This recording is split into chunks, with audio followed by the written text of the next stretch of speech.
질문은 무엇을 기대하며 예배를 드리시나요? 인데요. 한번 찍어보세요. 제가 피해줘야 되나요? 찍히죠? 예. 피해줘요? 예.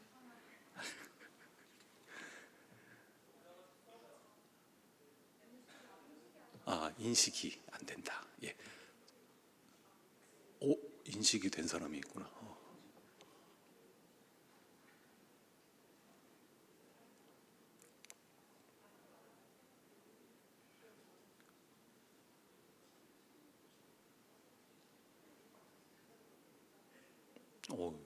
계속 나오네요.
예.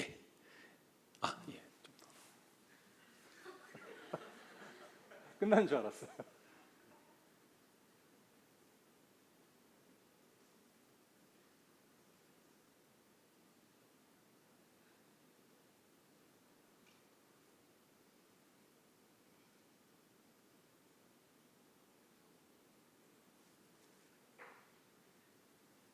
예. 지금 어느 정도 진행이 된 것 같고요. 이 제가 알고리즘을 정확하게는 모르지만 지금 나오는 것들 중에서 제 느낌상으로는 가장 많이 나오고 겹치는 것들이 센터에서 크게 보여지는 것 같은 느낌입니다. 맞겠죠? 예. 그래서 제가 지금 확 눈에 들어왔던 것은 말씀과 회복과 하나님의 임재 그리고 한 주를 살아가는 힘이라는 것들이 확 들어왔는데 그것이 여러분들이 예배 가운데 기대하는 것들이다라는 그런 생각이 들어요. 그래서 우선 여러분들이 이런 또 기술을 또 이렇게 활용할 수 있도록 도와주셔서 감사해요. 저는 이런 거 굉장히 둔하고 잘 못하는 편인데 저랑 거리가 제일 먼 게 팔방미인이라는 단어거든요. 우선 미인이 아니에요. 그리고 팔방이 아니라 항상 일방인데 여러분들이 좀 이런 좋은 기술을 통해서 우리가 같이 어떤 예배 가운데 무엇을 기대하는가를 좀 함께 살펴봤습니다. 그러면은 그거를 그래도 한번 짧게 좀 제가 기도를 하고 우리 어떤 기대들을 담아서 기도를 하고 바로 말씀 가운데 들어갈게요. 아버지 하나님, 오늘도 저희를 불러주셔서 저희가 함께 예배드리게 됩니다.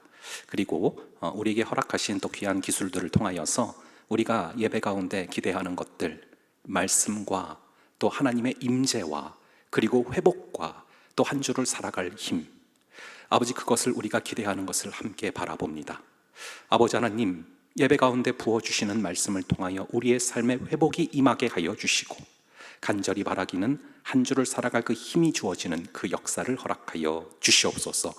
주님께서 함께하여 주시고 이 시간을 통치하여 주사 우리가 이 예배에 집중하며 이 예배가 우리에게 무엇이고 예배 가운데 하나님께서 무엇을 하시는지를 바라보는 시간 되게 하여 주시옵소서. 감사드리고 이 모든 말씀 우리 주 예수 그리스도의 이름으로 기도합니다. 아멘. 예, 우리는 살면서요 이런저런 질병들을 지니고 살아가요. 그게 치통일 수도 있고 요통일 수도 있고 뭐 감기일 수도 있어요. 근데 중요한 것은 오늘날 대다수의 사람들에게 이 마음의 병이 있다는 것입니다. 이 마음의 병이 있는 사람은 사실 굉장히 많이 앓고 있어요, 오늘날. 근데 이 마음의 병이 있는 사람들은 자신은 안 좋은 생각을 하기가 싫은데 계속해서 안 좋은 생각들이 떠오릅니다. 나는 필요 없어. 나는 사랑받을 수 없어. 나는 아무것도 할 수 없어. 심지어는 죽고 싶다라는 생각까지 나가기도 합니다. 그 마음의 병은 마치 오늘 본문에서 우리가 살펴본 나병 환자, 이 나병을 앓고 있지 않습니까? 이 나병과 굉장히 흡사해요. 이 나병은 처음에는 아주 작은 상처에서부터 시작이 되는 병인데 이게 점점 커져서 온 몸을 장악하게 되는 그런 병이거든요. 근데 이것이 마음의 병과 굉장히 흡사한 측면이 있다는 것입니다. 처음에는 별로 드러나지 않는 아주 작은 상처인데 나중에는 그 상처가 우리를 완전히 장악할 수도 있다는 것이죠. 이 뉴스를 보면은 조그맸던 마음의 상처가 마음의 병으로 도지고 그 병에 장악된 사람들이 나오는 걸 보게 됩니다. 그래서 뭐 오락과 현실을 헷갈려서 묻지마 살인을 하는 사람도 있고요. 이성교제를 하다가 싸우고 자살을 하는 사람도 있습니다. 근데 그런 사람들을 자세히 보면은 뭐 처음부터 이상했던 사람도 있지만 때로는 처음부터 이상했던 사람들이 아닌 경우도 있어요. 처음에는 자신도 모를 아주 작은 그런 마음속의 상처에서부터 시작이 돼서 걷잡을 수 없는 마음의 병으로 치닫게 된 그런 사례들이 있다는 것이죠. 제가 대학교를 다닐 때 사건인데요. 엄청 충격적인 사건이 뉴스에 보도됐던 적이 있습니다. 2000년도였어요. 2000년도 5월 25일에 고려대학교 서울 캠퍼스예요. 고려대학교 2학년에 재학 중이었고 경제적으로 중상위층에 속하면서 겉으로 볼 때 아무런 문제가 없어 보이는 가정의 막내 아들인 이은석 씨가 부모를 토막살해하는 사건이 벌어졌습니다. 요즘은 하도 엽기적인 사건들이 많이 벌어지기 때문에 이런 사건을 들어도 충격이 좀 둔할 수 있을지 모르겠지만 그 당시로서 2000년도에는 정말로 모두를 충격에 빠뜨리게 만든 사건이었어요. 그래서 저 역시도 그것이 기억에 남아있는 그런 사건인데 제가 그 후로 몇 년 뒤에요. 어느 날 우연히 책을 한 권 접하게 됐습니다. 책의 제목은 미안하다고 말하기가 그렇게 어려웠나요? 라는 제목의 책이고요. 그 끔찍한 사건의 주인공인 이은석 씨가 왜 그런 범죄를 저지르게 됐는가를 분석해 놓은 책입니다. 이은석 씨가 남긴 방대한 일기를 분석해 놨고요. 감옥에 수감 중인 이은석과 그의 형을 직접 면담한 그런 내용이 담겨져 있고 검찰에서 소환한 은석이의 친구와 친척들의 증언이 들어가 있는 책입니다. 그 책을 굉장히 제가 깊게 읽어봤었거든요. 근데 그 책에서 이 은석이의 삶을 분석한 결과를 보니까 그는 부모님으로부터 충분한 사랑을 받지 못한다라고 느꼈고 학교와 군대에서 집단 따돌림을 당했다고 하더라고요. 그리고 일기를 보면은 어머니를 항상 공포의 대상으로 묘사를 하고 있고 아버지는 엄하고 매를 많이 들었으며 사랑을 베푸는데 인색한 사람이라고 기록하고 있습니다. 이 은석이는 키가 작은 것에 대한 열등감이 강했고요. 그런 상태인데 항상 부모님한테 들었던 얘기가 너는 성격도 나쁘고 키도 작은데 공부까지 못하면 낙오자가 될 거다라는 말을 참 많이 들었다고 합니다. 고대 갈 정도면 공부 잘한 거잖아요. 근데 계속 그거를 너는 공부를 못하면 낙오자가 된다는 얘기를 들어온 거예요. 게다가 은석이는 너무 성격이 소극적이고 예민했습니다.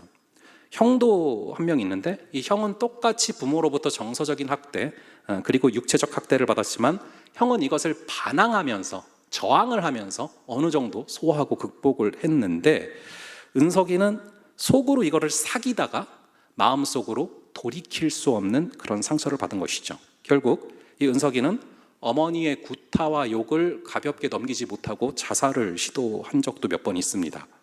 이런 그는 애정결핍과 왕따 그리고 이로 인한 심한 무기력함과 열등감 그리고 대인기피증을 갖게 됐고 결국에는 씻지 못할 죄를 저지르게 됩니다.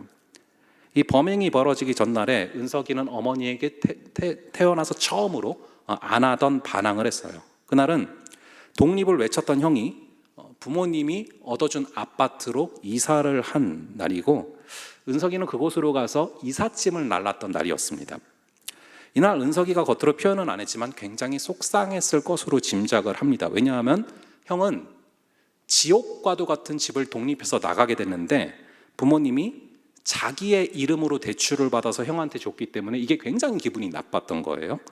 이 부모의 스트레스를 이제는 자기가 다 뒤집어 써야 될 판인데 왜 내 이름으로 대출까지 해서 주나 이걸 원망했던 거죠. 그리고 난생 처음으로 어머니한테 반항을 하게 됐는데 어머니는 아들과의 언쟁을 심하게 벌이게 됐고 이 사실을 남편에게 알리게 됐고 결국 두 부모님은 은석이를 쥐잡듯이 때리면서 윽박질렀다고 합니다. 그리고 방 안에 계속 갇혀 있다가 나중에 그런 사건이 벌어졌는데 이 책의 제목이 미안하다라고 말하기가 그렇게 어려웠나요인데요.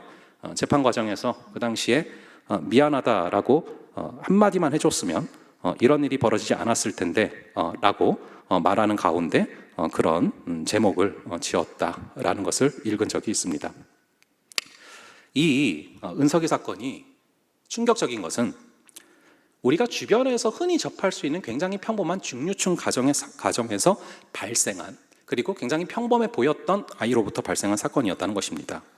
물론 결과적으로는 평범한 가정도 아니었고 평범한 아이도 아니었지만 적어도 겉으로 볼 때는 아무런 문제가 없어 보이는 그런 일반적인 가정에서 이런 사건이 벌어졌다는 것이 훨씬 더 큰 충격으로 다가오게 만들었던 그런 사건인 것이죠. 차라리 일반적인 우리와 전혀 다른 어떤 환경 가운데 발생한 사건이라면 이것은 그냥 아예 다른 세상 얘기다라고 치부를 해버리면 되지만 이것은 그렇지 않았던 사건이기 때문에 굉장히 충격적인 사건이었습니다. 그렇습니다. 이 마음의 병은 때로는 아주 작은 상처에서부터 시작이 됩니다. 은석이 같은 경우는 처음부터 괴물은 아니었습니다. 하지만 어려서부터 조금씩 부모와의 관계가 틀어지기 시작을 하면서 그리고 성격에 조금씩 장애가 생기기 시작을 하면서 나중에는 걷잡을 수 없는 사태까지 나아가게 된 것이죠.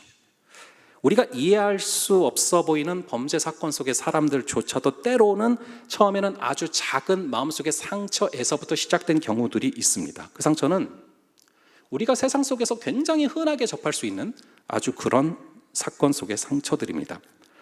저도 살면서 살짝 그런 상처를 받았던 적이 있어요. 제가 고등학교에 진학을 하게 되면서 교복을 맞추게 됐습니다. 왜 이 상급 학교에 진학을 하게 되면은 굉장히 이렇게 설레는 느낌이 있지 않습니까? 그래서 들뜬 마음으로 이제 고등학교 교복을 맞추러 갔어요. 그 당시에는 스마트 학생복이 굉장히 인기가 있었습니다. 여러분 혹시 H.O.T라고 아십니까? 예, 핫이 아니고 H.O.T죠.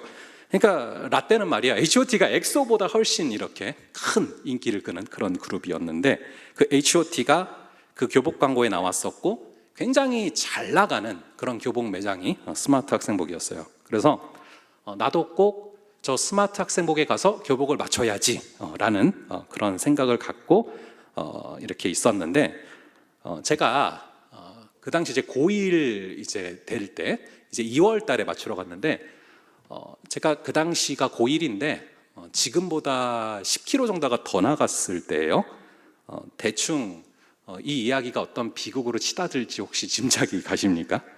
제가 그 스마트 학생복에 들어가기 전에 문 앞에서 살짝 고민을 했어요. 혹시 들어갔는데 나한테 맞는 옷이 없으면 어떡하지? 라는 살짝의 걱정이 있었는데 제가 이렇게 겉에서 이렇게 있었는데 직원분이 이렇게 막 나오신 거예요. 문 밖으로 나오셔가지고 우리 스마트 학생복은 모든 사이즈를 다 구비하고 있다고 하더라고요. 그런데 그분이 한마디 해서는 안 될 말을 좀 덧붙이셨습니다.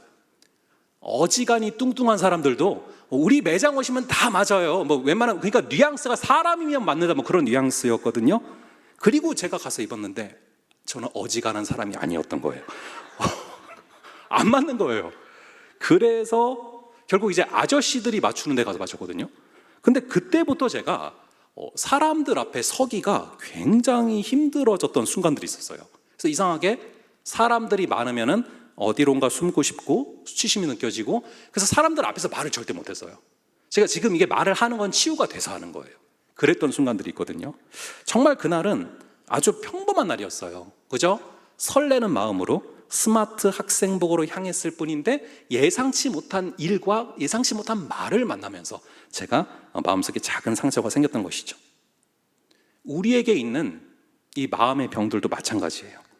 평범한 날 예상치도 못했던 아주 작은 상처와 아주 작은 행동에서부터 시작이 됩니다. 그 발단은 친구들이나 부모님이 무심코 던진 말일 수도 있고요. 선배나 후배들이 아무런 생각 없이 던진 말일 수도 있습니다. 오늘 성경에 보시면 한 나병 환자가 등장을 해요. 한센병인데 이 병에 걸리면 온 몸에 진물이 나기 시작을 합니다.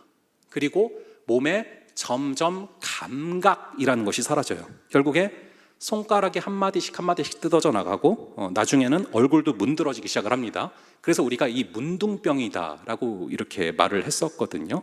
겉으로 튀어나온 부분부터 먼저 문드러지기 시작하기 때문에 일반적으로 문둥병에 걸린 분들은 거의 코가 없습니다. 이 병은 전염이 되는 병이고요.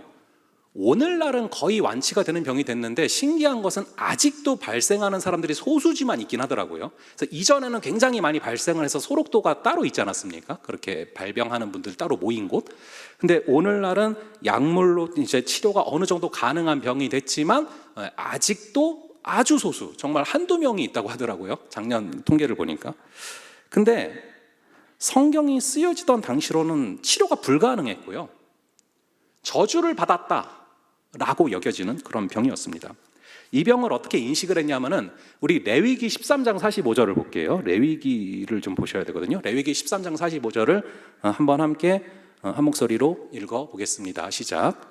나병 환자는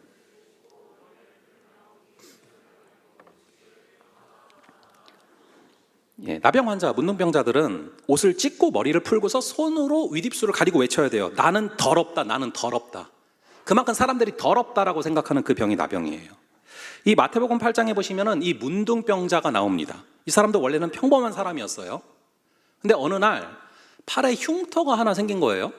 그래서 뭐 시간이 지나면 다 낫겠지 생각했는데 시간이 지났는데 더 커져요. 환부가. 이상하다. 조금 더 지나면 낫겠지 했는데 훨씬 더 커져요. 그 당시에는 몸에 이상이 생기면은 병원에서 의사 선생님한테 가는 게 아니라 제사장을 찾아갔거든요. 그래서 마태복음 8장 4절 우리가 읽은 걸 봐도 병이 뭐 생기든 병이 회복이 되든 이제 제사장을 찾아가서 진단을 받는 거예요. 근데 보니까 이 사람이 나병이 걸린 것이죠. 그래서 제사장이 진단하고 말을 합니다. 당신은 부정한 사람입니다. 당신은 더러운 사람입니다. 그 선포가 떨어지고 나면 마치 에이즈 환자가 격리가 돼야 되는 것처럼 마치 이전에 코로나가 극심했을 때 코로나 걸린 사람들이 격리가 되는 것처럼 하지만 기간이 있는 게 아니라 끝까지 격리가 되는 거예요. 그래서 돈과 옷과 먹을 것을 조금 챙겨서 멀리 마을을 떠나야 됩니다. 어쩔 수 없이 강제로 격리가 되는 것이죠. 그렇게 된 이 사람의 심정이 어땠겠습니까? 아내가 얼마나 보고 싶었겠어요? 자녀들이 얼마나 보고 싶었겠습니까? 너무 보고 싶어서 하루는 집 동네를 몰래 찾아갑니다.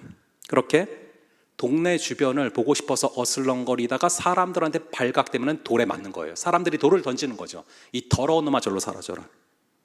나병은 이처럼 격리가 돼야 하기 때문에 상당히 비참한 병입니다. 어느 날 평범한 일상 가운데 작은 상처로 시작됐던 병이 이제는 온몸에 퍼져서 그의 삶의 희망이 사라졌어요. 모두가 그를 배척합니다. 심지어 사랑하는 가족도 만날 수가 없습니다. 그런데 어느 날 굉장한 소문이 들려와요. 한 선지자가 산 위에서 설교를 하고 계시는데 모든 병을 치유할 수 있는 전능한 분이래요. 그분이 산상설교를 하고 계시다라는 거예요. 이 사람은 병에 걸린 지가 너무 오래돼서 이제는 손도 발도 많이 문드러졌고 정상적으로 걸을 수가 없는 상황이에요. 그렇기 때문에 죽을 힘을 다해서 그곳으로 기어갔을 겁니다. 그리고서 아주 멀리서 바라보고 멀리서 들었을 거예요. 왜냐하면 가까이 가서 들으면 발각됐을 때 돌에 맞아 죽을 수 있기 때문에 그렇습니다. 그리고 마태복음 5장부터 7장에 나오는 산상설교를 듣고 있는데 이 말씀을 듣다 보니까 이분은 그냥 선지자가 아닌 거예요. 그냥 선생님이 아니라 퀴리오스, 즉 주님인 거죠. 그래서 설교를 주님께서 마치시고 1절에 보시면 이렇게 나와 있습니다. 우리 한번 1절, 오늘 본문의 1절을 한번 함께 읽어 보겠습니다. 시작. 예수께서 수많은 무리들이 설교를 듣고 내려오면서 웅성거립니다. 와, 오늘 설교 정말 뭉클했어. 최고야. 저분은 마치 하나님 같아. 막 이러면서 예수님을 따르는 거죠. 그런데 수많은 그 무리를 뚫고 예상치 못했던 한 사람이 뛰쳐나왔어요. 우리 한번 2절을 볼게요. 2절 말씀을 함께 읽어보겠습니다. 시작. 한 나병 환자가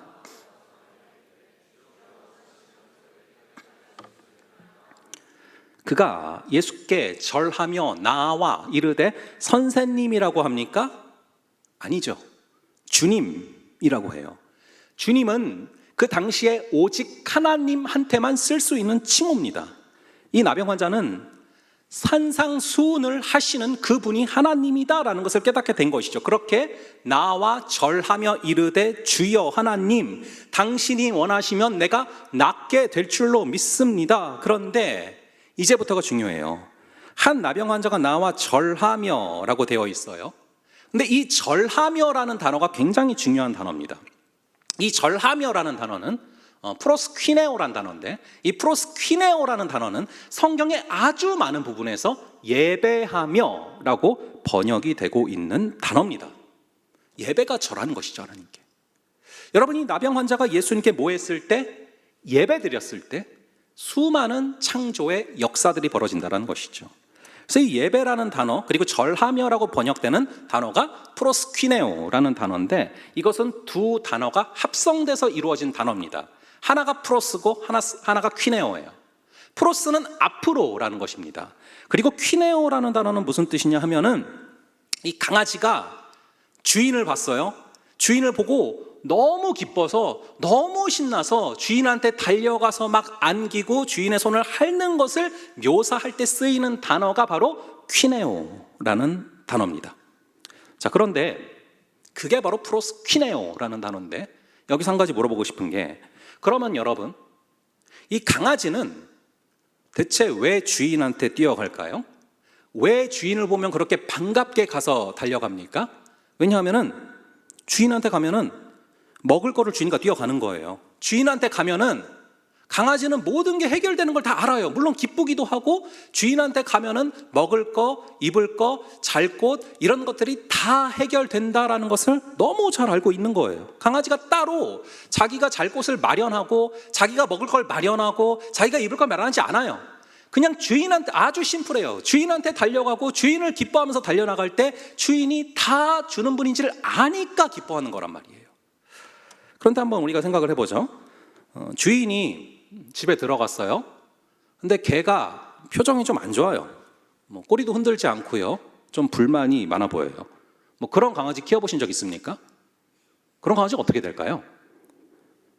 정리를 하면은 이 절하다, 즉 예배하다 라는 프로스퀴네오라는 단어, 이것은 강아지가 주인을 만났을 때 너무 기뻐하면서 달려가서 안기고 그의 손을 핥는 것을 뜻하는데, 이것은 무한한 존경을 뜻하는 거예요. 그렇습니다. 이 마태복음 8장 2절에서 나병 환자가 나와 절하며 이르되 이것은 하나님을 예배하며 라는 것입니다. 그렇게 예배드렸을 때 예수님께서는 그의 마음이 어떠하셨는지를 다 아셨어요. 그가 얼마나 그동안 슬펐는지, 얼마나 외로웠는지, 얼마나 고통스러웠는지를 다 아셨습니다. 그래서 예배하러 나온 그에게 우리 예수님이 어떻게 행하십니까? 우리 한번 3절을 볼게요. 우리 3절 말씀을 한번 함께 읽어 보겠습니다. 시작. 예수께서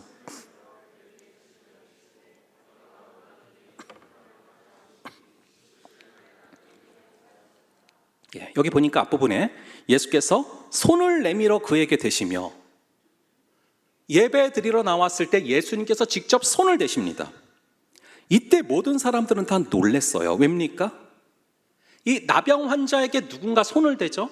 그럼 손을 대는 사람도 전염이 되고 그래서 더러워지는 것이기 때문에, 손을 대면은 댄 사람도 부정해지기 때문에, 아무도 이 사람을 터치하지 않는데 예수님이 나병 환자를 손에 대니까 너무 놀란 거예요. 여러분, 이 나병 환자에게 그 누가 한 번이라도 손을 댄 적이 있습니까? 10년이 넘는 기간 동안, 아니 20년이 넘는 기간 동안 단 한 번도 그 누구도 이 사람에게 손을 댄 적이 없고 안아준 적이 없습니다. 아니, 스쳐 지나간 적도 없어요. 스쳐 지나가도 부정하고 더러워지는 것이기 때문에. 그런데 그 유명한 예수님이 손을 대십니다. 그리고 3절 이후에 이렇게 말씀을 하시죠. 내가 원하노니 깨끗함을 받으라 하시니 즉시 그의 나병이 깨끗하여진지라. 오늘 제가 이 말씀을 왜 준비했을까요? 이번 주부터 다음 주까지 우리가 예배 캠페인이라는 걸 드리고 있는데 여러분 예배 시간에는 졸면 안 됩니다. 여러분 예배 시간에는 앞자리에 앉으셔야 됩니다. 왜 제가 굳이 그런 얘기를 해야 됩니까? 그런 얘기 할 필요가 없어요. 지금 여러분이 얼마나 심각한 상황인지를 아셔야 돼요. 지금 여러분들의 마음속에 있는 나도 컨트롤할 수 없는 그 작은 상처로 보이는 게 언제 여러분들을 장악해 버릴지 몰라요. 지금 우리가 드리고 있는 이 예배에서 하나님을 만나지 못하면 그 상처가 점점 깊어지고 퍼지고 심지어 내가 컨트롤할 수 없는 상황까지 치닫게 될 수도 있습니다. 그래서 아주 절박한 심정으로 이 말씀을 준비하고 선포하는 것입니다. 아까 이은석 사건이 저에게 왜 그렇게 큰 충격으로 남아있는지 아십니까? 이 범행의 주인공인 이은석은 교회 청년부에서 몇 개월 이상 활동을 했던 적이 있어요. 일기에 명확히 써져 있어요. 거기서 예배를 드리다가 조금이라도 상처가 만져졌다면, 조금이라도 상처가 치유됐다면, 그 예배 가운데 주님의 손이 조금이라도 만져졌다면 그런 끔찍한 사건은 벌어지지 않았을 수도 있어요. 늘 왔다가 적응하지 못하고 어느덧 사라져가는 수많은 친구들 가운데 제2의, 제3의 이은석이 있을 수도 있다라고 생각을 하면은 저는 토요일 날 밤 늦게 잠자리에 들었다가도 깜짝깜짝 놀라서 다시 깨서 수정하고를 반복해요. 왜냐하면은 이 사건이 그렇게 충격적인 게 교회 청년부를 거쳐 갔던 그 학생이 범인의 주인공이었기 때문에 그래요. 그래서 이것은 다른 세상 얘기가 아니고 우리 얘기였다는 거예요. 여러분, 예배는 생명이기 때문에 예배 가운데 나오셔서 이 3절의 말씀에 나오는 것처럼 예수님의 손을 만나야 되고 예수님의 손이 만져주시는 그 역사가 있어야 돼요. 그래야 상처가 치유될 수 있고 그래야 새로운 창조의 역사들이 여러분들의 삶에서 마음껏 벌어질 수 있다는 것입니다. 여러분, 일주일에 예배를 몇 번 드리십니까? 저는 교육자를 많이 드리죠. 주일만 해도 일부 예배부터 해가지고 모임마다 예배 다 드리고 주중을 하면은 훨씬 많아요. 근데 횟수가 중요한 게 아니에요. 예배라는 우리가 크로노스들을 어떻게 보면 계속 드리는데 그 가운데 정말로 하나님을 만난 그 카이로스의 순간이 얼마나 되느냐, 이게 너무 중요한 것입니다. 예배 때 여러분들이 정말로 주님의 손이 느껴져서 주님의 만지심이 느껴져서 정말 눈물을 흘려본 적이 언제냐는 거예요. 기억이 나십니까? 여러분, 예배라는 단어를 들으면 가슴이 뛰고 흥분이 되십니까? 아니면 지겹고 졸립고 나랑은 거리가 먼 단어로 느껴지십니까? 여러분, 저는요 차라리 아픈 마음을 갖고 있다거나 삶에서 너무 힘든 상황이 생겨서 눈물을 흘리는 친구들은 그나마 다행이라고 생각을 해요. 여러분, 가장 무서운 게 뭔지 아십니까? 아무 감각이 없는 게 가장 무서운 거예요. 여러분, 제가 그 사진을 하나 가져왔어요. 무통증병을 앓고 있는 게리 사진 나오죠? 여기 보면은 게비 깅그레스라는 소녀예요. 이 친구는 무통증병을 앓고 있는 그런 친구예요. 무통증병이라는 게 있거든요, 여러분. 통증을 느끼지 못하는 병이에요. 그래서 고열의 다리미를 만져서 다리미에 손이 붙었는데도 아무런 아픔이 없어요. 어린 나이에 이 유리가 깨진 거를 다 밟고 지나가는데 다리에 발바닥에 유리가 다 박혀있는데 아무런 통증을 느끼지 못해요. 그럼 이건 좋은 겁니까? 나쁜 겁니까? 통증을 느끼지 못하는 건 과연 좋은 걸까요? 나쁜 걸까요? 치과 치료 받을 때 아니면 혹시 요로결석 걸렸을 때 안 아프니까 좋은 게 아닐까, 이런 생각이 들을 수 있겠지만 절대 좋은 게 아니에요. 이 사진에 보면은 이 밑에 쪽에 저 아이가 물안경 같은 걸 쓰고 있어요. 그리고 이 왼쪽 눈을 이렇게 딱 붕대처럼 감고 있잖아요. 왠 줄 아십니까? 눈이 간지러울 때 우리도 그렇잖아요. 막 눈을 이렇게 긁고 그러지 않습니까? 눈이 간지러울 때. 근데 이 애가 통증을 아예 못 느끼는 애다 보니까 눈이 간지럽다고 간지러운 거는 느끼는데 통증은 못 느껴요. 그래서 간지럽다고 막 긁다 보니까 하도 세게 긁어서 한쪽 눈이 실명이 됐어요. 실명될 때까지 긁은 거예요. 통증을 못 느끼니까. 뼈가 부러져도 통증을 못 느끼니까 그냥 지내다가 나중에 결국 철심까지 박아야 되는 상황이 돼요. 여러분, 이 무통증병을 겪는 사람들이 가장 많이 사망하게 되는 원인이 뭔지 아십니까? 맹장이에요. 이 맹장이 터지면 일반적인 사람들이 막 죽을 것 같은 고통을 느껴서 결국에는 병원 가서 치료해서 바로 낫지 않습니까? 근데 통증을 못 느끼니까 그냥 계속 있다가 즉사를 하고 사망을 하는 거예요. 근데 여러분이 바로 이 영혼의 문둥병을 앓고 있지 않습니까? 아무런 감각이 없지 않습니까? 그러다 보니까 이제는 예배라는 단어를 들어도 아무런 감흥이 없을 정도로 감각이 무뎌져 있지 않습니까? 그렇다면은 예배 가운데 반드시 주님의 그 손이 여러분들의 심령을 만져주시고 여러분들의 심령을 깨워주시는 그 역사가 있기를 간절히 바랍니다. 그러할 때에만 우리는 살아날 수 있는 거예요. 그러할 때만 우리의 심령이 그분의 형상으로 빚어지게 되는 것입니다. 여러분, 이 예배라는 단어가 성경에서 가장 최초로 등장하는 부분이 여러분 혹시 어딘지 아세요? 이 예배라는 단어가 오늘 이제 우리가 예배 캠페인을 준비하면서 그걸 다시 한번 좀 더 찾아봤어요. 이 예배라는 단어가 성경에 가장 먼저 등장하는 부분이 있어요. 바로 창세기 22장 5절입니다. 거기 보시면 예배하니라라는 단어가 최초로 등장하는데 어떤 장면에서 예배가 등장하냐면은 아브라함이 이삭을 바치는 그 장면에서 예배하며라는 단어가 최초로 등장해요. 그러니까 여러분, 우리가 참된 예배를 진짜 드려야 되거든요. 프로스퀴네오 하는 마음으로 드려야 되거든요. 근데 예배가 뭔 거예요? 보니까 아브라함이 이삭을 바치는 게 예배래요. 나의 가장 소중한 것을 드리는 게 예배인 거예요. 그게 예배의 최초로 쓰이는 단어란 말이에요. 그러니까 여러분들이 쓰다가 남은 거 드리는 게 아니라, 버릴 거 드리는 게 아니라 나의 삶에서 가장 소중한 마음을, 가장 소중한 상태를 주님께 드리는 게 예배라는 거예요. 그게 바로 예배라는 단어가 갖고 있는 내용이고, 그래서 여러분들이 잘 아시는 로마서 12장에서도 그렇게 말하지 않습니까?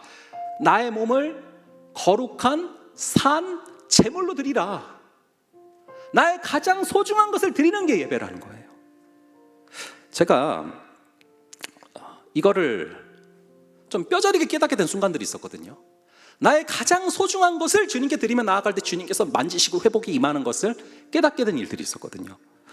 저는요, 재수를 했어요. 수능 보고서 이렇게 황당한 성적이 나와서 아예 원서를 아무 데도 안 넣고 그 당시에 라군으로 불렸던 강남 대성으로 들어가가지고 거기서 이제 모의고사를 계속 이제 공부를 했어요. 공부를 했는데 얼마나 치열하게 공부를 했냐면은 제가 8월이 되면서부터는 지하철을 타고 왔다 갔다 하는 그 시간도 아까운 거예요. 그래서 8월 달에는 학원을 끊어버렸어요. 그리고서 8월부터는 이제 막 감각이 올라갔단 말이에요. 감각이 올라갔어요. 그래서 아무리 감각이 올라갔어도 수능 보는 날 실수를 하면 안 되니까 그 감각을 올리기 위해서 어느 정도로 공부를 했냐면은 제가 8월 달부터는 매일 하루에 한 번씩 모의고사를 쳤어요. 일주일에 한 번이 아니에요. 매일마다 1교시부터 실제로 시계를 맞춰놓고 실수하는 게 너무 싫어서 계속해서 매일마다 모의고사를 쳤어요. 제가 실전 감각을 끌어올린다고 어느 정도로 노력을 했냐면은 화장실 가는 시간까지 제 몸을 세팅을 했어요. 중간에 배 아프면 망치는 거잖아요. 그래서 몇 시에 뭐를 먹고 몇 시에 물을 어느 정도 먹으면은 어느 타이밍에 이게 신호가 온다, 이것까지 세팅을 했어요. 그래서 절대 시험 치는 시간들에는 신호가 오지 않도록 그렇게까지 준비를 했거든요. 근데 그리고 한참 시간이 흐른 후에 대학생 때였어요. 어느 토요일 날이었는데 여러분, 대학생 때 이 토요일이 얼마나 즐거운 날입니까? 뭐 대학생뿐이겠어요? 우리 회사원들도 얼마나 즐거운 날이에요, 토요일이. 근데 제가 대학생 때 어느 토요일 날 불현듯 성령 하나님께서 제가 수능고사를 앞두고 수능고사 날을 위해서 수능을 준비하던 것들을 떠오르게 하셨어요. 그러면서 제 마음에 너무나 무거운 질문이 하나 생겼어요. 영국아, 너는 수능고사 날이랑 예배를 드리는 날이랑 뭐가 더 소중하니? 제가 수능 날은 그렇게 죽도록 준비했으면서 예배 드리는 날을 위해서, 주일을 위해서는 그렇게 준비를 하질 않더라고요. 전혀 그렇게 준비하지 않더라고요. 그걸 깨닫게 하시고 참 많이 회개하게 하신 순간이 있습니다. 그때부터 토요일은 가급적 주일을 위해서 내 상태와 컨디션을 최고로 준비시켜 놓는 날로 삼게 하셨어요. 그때 여러분, 저 사역자 아니었어요. 그냥 청년이었어요. 하지만 그때부터는 정말 뭐 특별한 날들도 있죠. 가족 행사나 그런 때 빼고는 웬만하면 가급적 토요일 날은 오후부터는 어떤 스케줄도 안 잡으려고 노력을 했어요. 안식은 저항이거든요. 저항을 했어요. 그거 되게 힘들었어요. 제 몸과 마음의 컨디션을 100%, 120%, 130%로 끌어올리려고 준비를 했고요. 그래서 주일날은 정말 최고의 컨디션으로 120%, 130%의 컨디션으로 찬양하고 130%의 그 컨디션으로 기도하고 그리고 130% 이상의 컨디션으로 올려놓고 말씀을 들어서 그 어떤 분이 전하셔도 말씀을 잡을 수 있도록 저를 준비했어요. 그렇게 거룩한 산 제물로 드리려는 노력과 고군분투를 시작을 했습니다. 제가 사역자가 된 이후로도 마찬가지예요. 저는 예배 가운데 주로 말씀으로 예배를 섬기게 되니까 그 말씀이 하나님이 기뻐하시는 거룩한 산 제물이 되기 위해서는 하나님의 역사를 위해서도 당연히 기도해야 되죠. 하지만 내가 준비하지 않아서 내가 노력을 덜 기울인 것이 하나님의 역사에 정말 가림이 되지 않도록, 그게 하나님의 역사를 가리지 않도록 목숨 걸고 준비합니다. 저 설교 준비 항상 언제 시작하냐면은 그 주일 설교 끝나면, 그리고 사역 끝나고 바로 시작해요. 바로 오늘도 가서 설교 시작할 거예요, 준비를. 그리고 한 주간 내내 틈이 날 때마다 저는 틈이 나면 무조건 설교 준비를 해요. 시간이 나면 무조건 설교를 준비합니다. 특히 토요일부터 설교 직전까지는 사실 숨이 막혀요. 솔직히 말하면 누구랑도 대화하기 힘들 정도로 숨이 막혀요. 여러분, 왜 그렇게 준비하는지 아십니까? 대충 해도 되잖아요. 가닥도 있는데. 근데 왜 목숨 걸고 그렇게 준비하게 되는지 아십니까? 왜냐하면 이 예배가, 이 단 한 시간이 누군가에게는 분명히 마지막이 될 수도 있거든요. 누군가가 분명히 마지막으로 교회에 나오는 날일 수도 있고, 마지막으로 나오는 시간일 수도 있고, 누군가에게는 마지막 기회가 될 수 있기 때문에, 그리고 영적인 생명이 여기 달려있다라고 느끼기 때문에 그렇게 준비하며 예수님의 손이 만져달라고, 저는 해줄 수 없으니까 우리 주님께서 그 심령을 만져주시고 변화시켜달라고 그렇게 나아가는 것입니다. 여러분도 마찬가지예요. 여러분, 토요일부터 이미 예배 시작된 거예요. 여러분들 삶이 예배라면서요. 토요일 날 여러분들이 전날을 어떻게 보내느냐에 따라서 주일을 얼마나 온전하게 예배 드릴 수 있는가가 판가름이 나는 것입니다. 주일날 그냥 진탕 놀다가, 토요일날 놀다가 주일날 돼가지고 막 컨디션 막 20% 10%도 안 되는 상태에서 드리는 거, 그거 여러분 하나님 기뻐하지 않으시고 아파하시는 행동이에요. 간절히 바라기는 우리의 전 존재를 하나님께 드리며 나아갈 때, 가장 소중한 것을 주님께 드리며 예배 드리며 나아갈 때 우리 주님께서 당신의 손으로 우리를 만져주시고 내 힘으로 해결될 수 없었던 마음속의 나병들이 회복되는 귀한 은혜가 부어지게 될 줄로 믿습니다. 이 시간 우리 함께 찬양하고 기도하며 나아가겠습니다. 우리 완전하신 나의 주, 의의 길로 인도하여 주시고 완전하신 나의 주, 주의 손으로 우리를 만져주시옵소서. 우리 함께 찬양하고 기도하겠습니다.